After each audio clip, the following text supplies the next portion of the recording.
और उससे भी ज्यादा अपमान मुझे लगा जब ब्रिटेन की रानी के सम्मान में वही गीत गाया गया जो जॉर्ज पंचम के सम्मान में 1911 में गाया गया था कलकत्ता में। कौन सा गीत था वो? हिंदुस्तान में ब्रिटेन के लोगों के समर्थक बहुत बड़ी संख्या में रहे, और ना सिर्फ ब्रिटेन के समर्थक रहे बल्कि अंग्रेजों के तलवे चाटने वाले घराने इस देश में रहे। अंग्रेजों की जी हजूरी करने वाले घराने इस देश में रहे, और जिन खानदानों ने अंग्रेजों के जितने ज्यादा तलवे चाटे उन्हीं खानदानों का नाम इस देश में गर्व से लेते हैं लोग। जो अंग्रेजों के सबसे ज्यादा पिट्ठू बनकर रहे, जो अंग्रेजों के चरणों में साष्टांग बिछ जाते थे, ऐसे ही लोगों को इस देश के इतिहास में पढ़ाया जाता है। और ऐसा ही एक खानदान था जो अंग्रेजों की गुलामी में आकंठ डूबा हुआ था। उस खानदान का नाम था टैगोर खानदान। और उस टैगोर खानदान का एक व्यक्ति था जिसका नाम था रविंद्रनाथ टैगोर। उस रविंद्रनाथ टैगोर ने जॉर्ज पंचम के स्वागत के लिए एक गीत लिख दिया था। और ना सिर्फ उस आदमी ने वो गीत लिखा, बल्कि कलकत्ता में जब जॉर्ज पंचम पहुंचा और उस भरी सभा में जहां लाखों लोग उपस्थित थे, हिंदुस्तान की गुलामी का गीत गाया गया और ब्रिटेन के राजा का सम्मान किया गया। और यह काम रविंद्रनाथ टैगोर ने अपने मुंह से किया। और वो गीत कौन सा था जो रविंद्रनाथ टैगोर ने इंग्लैंड के राजा की स्तुति का गान करते हुए लिखा था? वो गीत वही है जिसको आप कहते हैं जनगण मन अधिनायक जय हे भारत भाग्य विधाता। बहुत शर्म आती है मेरे जैसे आदमी को जब वो गीत गाने के लिए कोई मुझे कहता है कि ये गाओ। क्यों गाएं उस गीत को? रविन्द्रनाथ टैगोर तो चापलूसी करते थे अंग्रेजों की, रविन्द्रनाथ टैगोर तो चाटुकार थे अंग्रेजों के, और रविन्द्रनाथ टैगोर तो साइकोफेंट थे अंग्रेजों के। इसलिए उन्होंने अंग्रेजों के राजा के सम्मान में वो गीत लिखा था। मैं तो नहीं हूं, मुझे तो अंग्रेजों की चापलूसी से कोई मतलब नहीं है। मैं तो अंग्रेजों का उससे ज्यादा विरोधी हूं जितना कोई हो सकता। लेकिन मेरे आजाद देश में उस गीत को बार बार गवाया जाए, यह मेरा राष्ट्रीय अपमान का प्रश्न है। और जिस गीत को अंग्रेजों के राजा जॉर्ज पंचम के स्वागत में गाया था रविन्द्रनाथ टैगोर ने, वही गीत 5 दिन पहले दिल्ली के एयरपोर्ट पर गाया गया महारानी के सम्मान में। आपने कभी ध्यान दिया है उस गीत के शब्द क्या हैं और उन शब्दों का मतलब क्या है? जनगण मन अधिनायक जय हे, हिंदुस्तान की जनता के मनों के अधिनायक तुम्हारी जय हो, ये मतलब है। जनगण मन अधिनायक जय है माने जॉर्ज पंचम तुम हिंदुस्तान की जनता के मनों के, जनता के गणों के अधिनायक हो, सुपर बॉस हो, इसलिए तुम्हारी जय हो। ये रविन्द्रनाथ टैगोर गा रहे हैं। भला इससे ज्यादा चाटुकारिता का दूसरा कोई प्रमाण मिल सकता? इससे ज्यादा साइकोफेंसी का दूसरा कोई प्रमाण आपको मिल सकता?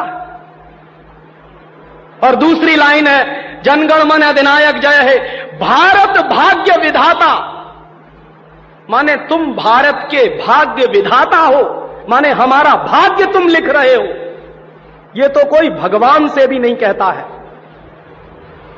लेकिन रविन्द्रनाथ टैगोर ने तो हिंदुस्तान के साम्राज्यवादी राजा का प्रतीक जो जॉर्ज पंचम था उसको भगवान से भी ऊपर रख दिया था कि तुम तो भारत के भाग्य विधाता हो।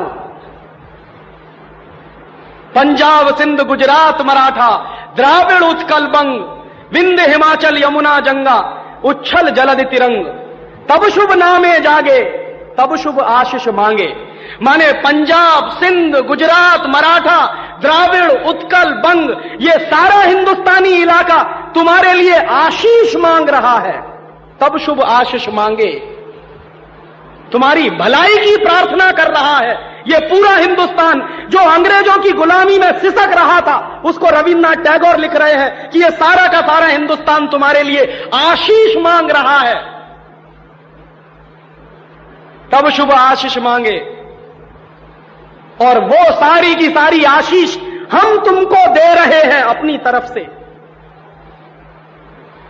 और अंत में जनगण मंगलदायक जय है भारत भाग्य विधाता, वही भारत के भाग्य विधाता तुम्हारा मंगल हो, तुम्हारा कल्याण हो। माने जो हमको गुलाम बनाने के लिए आए हैं, उनकी चाटुकारिता में कोई आदमी कितना बिच सकता है, इसका यह निकृष्ट नमूना है। और अंत में वो कह रहे हैं कि जय है जय है जय है, माने तुम्हारी ही जय है, तुम्हारी ही जय है, तुम्हारी ही जय है। ऐसा गुलामी का प्रतीक गीत ये गुलामी के दिनों में गाया गया एक ऐसे हिंदुस्तानी की तरफ से जिसको शायद आप बड़े श्रद्धा की नजर से देखते हैं। और ये गीत जब गा दिया था उन्होंने और चरणों में बिछ गए थे रविंद्रनाथ टैगोर, तब अंग्रेजों ने उनको नोबेल प्राइज दिलवा दिया था पुरस्कार के रूप में। रविंद्रनाथ टैगोर को ऐसे ही नोबेल प्राइज नहीं मिला था। अंग्रेजों ने कुछ नियम बनाए थे, कुछ परंपराएं बनाई थी, और अंग्रेजों के नियम क्या थे? जो अंग्रेजों की जितनी ज्यादा चाटुकारिता करे, जो अंग्रेजों के जितने ज्यादा पैर चाटे, उसी को अंग्रेजी सरकार राय बहादुर का खिताब देती थी। उसी को अंग्रेजी सरकार हिंदुस्तान में और इंग्लैंड में नाइटहुड की पदवियां दिया करती थी। ऐसे ही लोगों को अंग्रेजों की तरफ से इनाम मिलते थे, क्योंकि वो अंग्रेजों के चरण चाटते थे और हिंदुस्तान को गालियां देते थे। और ऐसे चरण चाटू लोग आपने नाम सुना है, हिंदुस्तान के राजाओं के दरबार में कुछ चारण और भाट हुआ करते थे। वो चारण और भाट क्या करते थे? राजा चाहे जितना गंदा हो, चाहे जितना बदमाश हो, चाहे जितना लफंगा हो, लुच्चा हो, वो चारण और भाट हमेशा राजा की प्रशंसा ही करते थे। बदले में राजा उनको कुछ इनाम बांटता था। ऐसे चारण भाटों का खानदान है ये टैगोर खानदान, जिन्होंने ये गीत लिखा है। और मेरा अंदर से रोम रोम कांप जाता है जब कोई मुझे कहता है कि राजीव भाई जनगण मन गाइए। क्यों गाएं? हिंदुस्तान का गीत नहीं है जनगण मन अधिनायक जय। हिंदुस्तान का गीत तो वंदे मातरम रहा है।